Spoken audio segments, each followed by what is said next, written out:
Hey, it's Mike. I am not an investing guru. I'm an average guy sharing my investment journey on the internet. In today's video, we're talking about the TSLY October distribution. So I've been investing in TSLY for about the last 16 months. So we're going to go over the distribution as well as how the overall investment plan is going with that.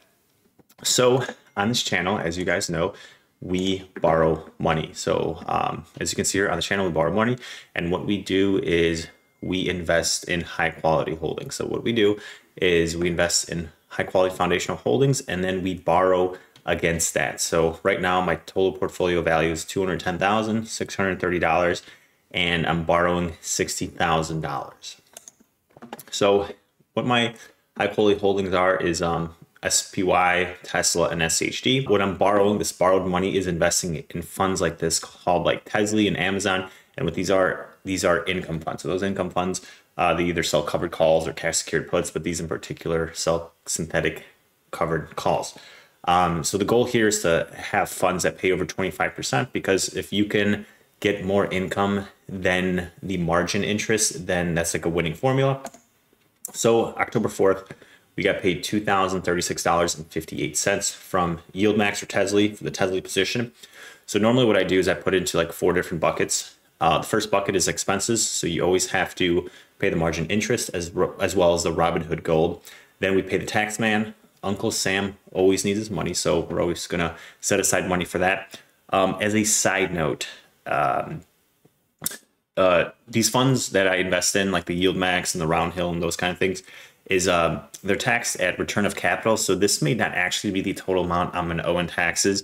However, I am when it comes to taxes, I'm pretty conservative. One year I made a good amount of money selling option income on Tesla before, and then I had to foot a really large tax bill, and I didn't set money aside for that. So now I do set the money aside.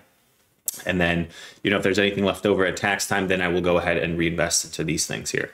Then the next bucket over here, 25% reinvestment. So what I do here is like I did some numbers, and what I found out is that if you reinvest back 25% of the income from those YieldMax funds or Roundhill funds or whatever, as long as you reinvest back 25%, your income will grow over time, as well as your portfolio value will grow over time. So it comes out to about $509.15. And then we're left with $592 after you set aside the money for this. So this is like a very important number, because that number it gives you options, right?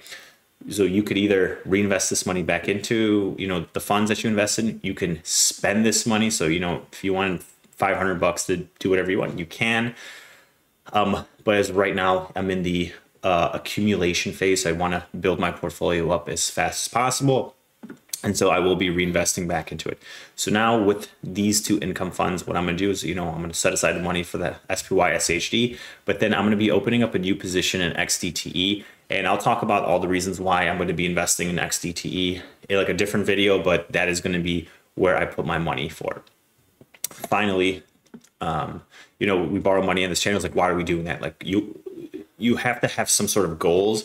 And these are the goals that I came up with in borrowing other people's money. So the first thing is to build an income engine to the portfolio. So, I invest in a 401k, I invest in a Roth IRA, and I'm not putting any more of my W-2 income into my brokerage account, because I think it's better suited in those tax advantage accounts. So what these borrowing money and putting into income funds is to build an income engine to the portfolio. So normally I was putting aside like $500 each month. I'm getting more money borrowing the money and reinvesting it than I am just using my W-2 income. So I realized it's just better put those into tax advantage accounts, and then we can create our own little engine to build us income over in this brokerage account. And the next goal of this, borrowing money, is we want to take derivatives to assets. Like, what does that mean? So you can go down the rabbit hole of what option investing is they are derivatives. And to me, derivatives aren't real. It's like a man-made thing where someone is selling you insurance to buy something at a certain price. Like, to me, like that's not a long-term investment plan. To me, a long-term investment plan is owning actual companies, like real companies, like banks and, Apple and Google and things like that. Those are real assets. Rental real estate, real assets. Option income it's income, but it's not real. So at some point, I am transitioning over to assets where if you've noticed in my videos, half of the money goes into like the S&P 500 and SCHD, and the other half into income funds. So I am using that income to buy real assets and not just more derivatives. So like I'm trying to kind of hit two different angles here. Like I want to increase the income, but then I also want to increase the portfolio value. And then again, another goal of this strategy here is to borrow other people's money. In life, to get ahead, you have to borrow other people's money. This is nothing different. So, I'm using my own portfolio, and Robinhood is allowing me to borrow money. And then, what the plan here is, like, we're borrowing other people's money, and like, if this plan is continuing to work, then we can scale it to a much bigger extent. So you can use more advanced strategies. My twin brother, he has a channel, so shout out to Project Premium Harvest. He uses advanced borrowing techniques where he has a rental property, and then he did a HELOC against that property. So he got, like $70,000, $80,000 from it, put in a Robinhood account, invested in NVD. And then because he had cash in that account, then he even used the Robinhood margin to increase that position size. And then he's using that money to pay down that HELOC as fast as possible, as well as like reinvest it into other funds as well. So if you're interested in like using an even more advanced strategy than what I'm doing here, then you can go ahead and check out Project Premium Harvest, and like his link is going to be down in the description. But yeah, like plan is to scale. And even for me too, like, again, I'm not as risky as my brother who did the HELOC.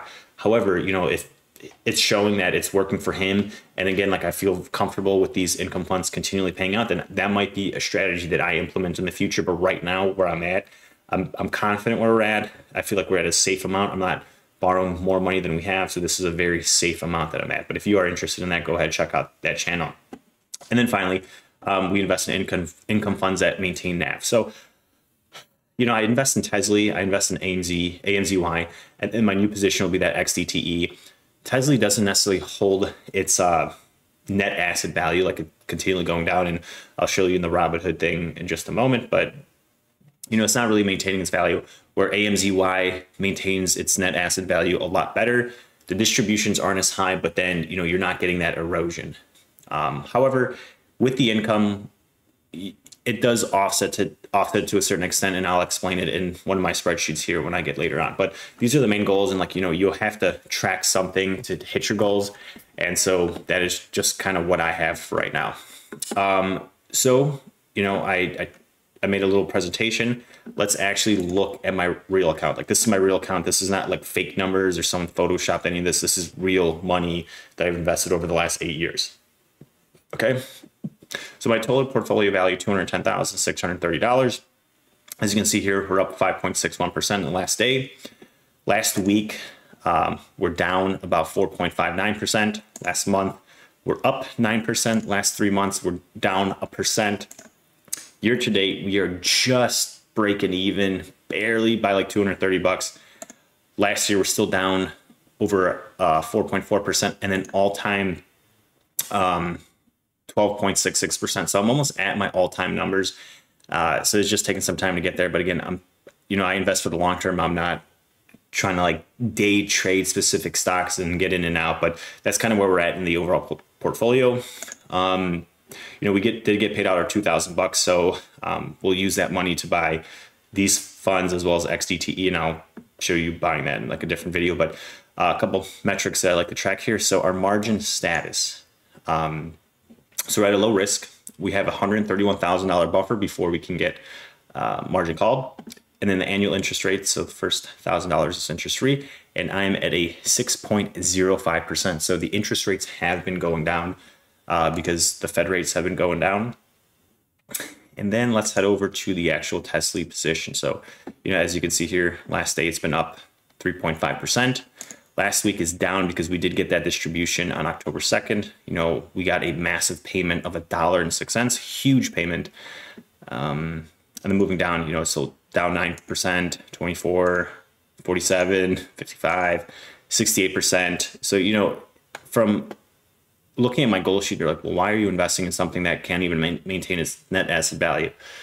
The thing about Tesla, it's so volatile. It's very difficult to, because I used to option invest on Tesla. I would sell covered calls on it, and it is very difficult to gauge what it's going to do. Like, sometimes sentiment is on, sometimes it's off. So, but overall, like it's been paying massive dividends. And so like I'll show you that the income has offsetted the NAV erosion, but we'll get that in the next spreadsheet here. So it says total return down 17,000.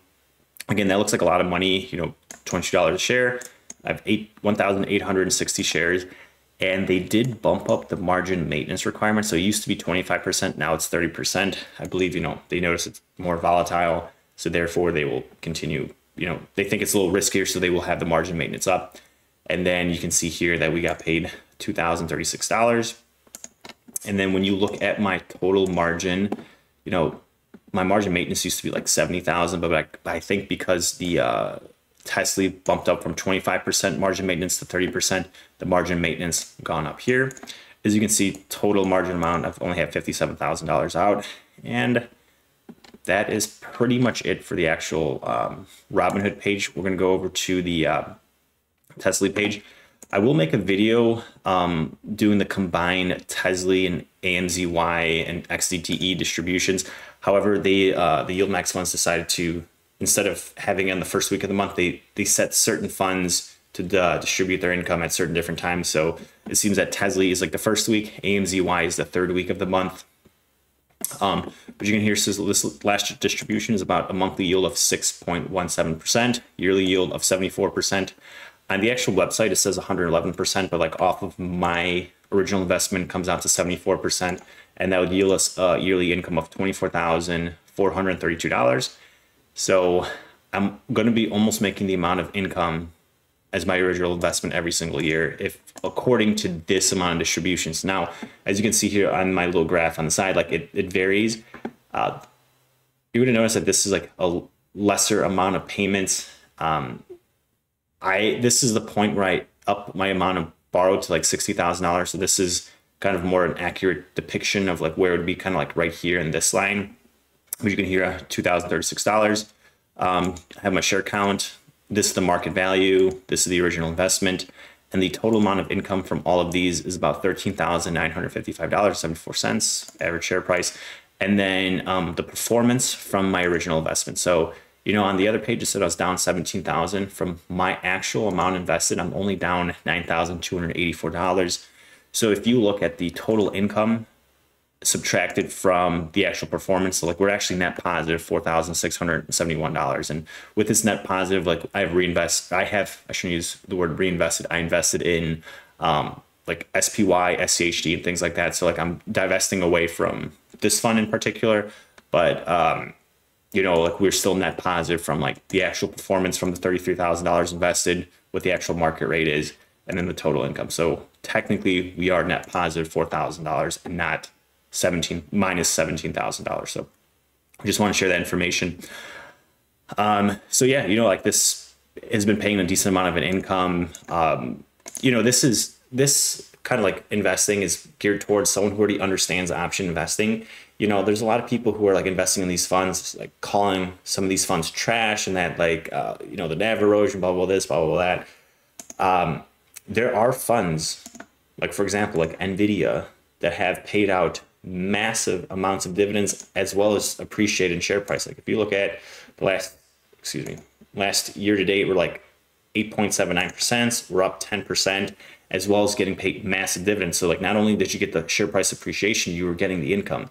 And, you know, if you're doing that option investing yourself, that's great. But, you know, when you're investing in like a TSLY or an NVIDIA or like amzy, like the goal here is like you would have option invested to begin with, but you're offsetting or having a fund manager do it for you. So like you're, you know, letting them do all the work, because it is a lot of work to be constantly readjusting positions and things like that. And I don't know what jobs you guys have. Like I don't sit behind an office desk all day. Like I'm on my feet working, and I don't have time to be constantly checking all my different option positions. So like when you invest in like TSLY or amzy or XDTE or things like that, that allows you to get a source of income without having to be like, you know, so in tune with the market. But that is all, you know, money's coming in, you know, we'll see how we are at the 24-month mark. So like this is like 16 months of data. So we'll see if, you know, we eventually, if our income surpasses our original investment. And then at that point it's gravy. So just throwing that out there. If you have any questions, definitely let me know. At some point I'm going to be making like a Q&A kind of video of like all the different comments people ask me, and like I want to make, you know, the best comments. I want to make a video of that. So if you have any questions, definitely drop it in the comments, and then I'll try answering that in a video or in the comment section. But besides that, hope you all have a great one and have a good day. And hopefully this can help you build a stream of income for your family.